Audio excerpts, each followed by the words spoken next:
Sino nga ba si Cleopatra? Higit pa sa isang reyna, siya ay isang alamat.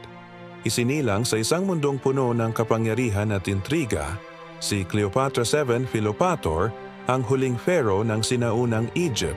Bata pa lang, ipinakita na niya ang kanyang pambihirang talino.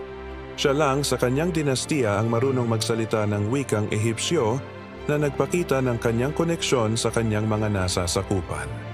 Ngunit ang kasaysayan ay mas naalala siya sa kanyang ugnayan sa dalawang pinakamakapangyarihang lalaki ng Roma, si Julius Caesar at si Mark Antony. Ang kanyang mga alyansa ay hindi lang tungkol sa pag-ibig, kundi mga estratehikong hakbang para protektahan ang Egypt. Kasama si Antony, nangarap silang bumuo ng isang imperyo na hahamon sa Roma. Subalit, ang kanilang pag-iibigan at ambisyon ay nagtapos sa trahedya sa labanan sa Actium. Sa harap ng pagkatalo, pinili ni Cleopatra ang kanyang kapalaran, isang marangal na pagtatapos para sa isang reynang hindi sumuko. Ang kanyang kwento ay hindi lamang tungkol sa kapangyarihan at pag-ibig.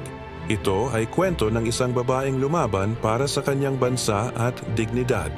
Salamat sa panonood. Kung nagustuhan niyo ang video, huwag kalimutang mag-like, share at mag-subscribe para sa iba pang makasaysayang kwento.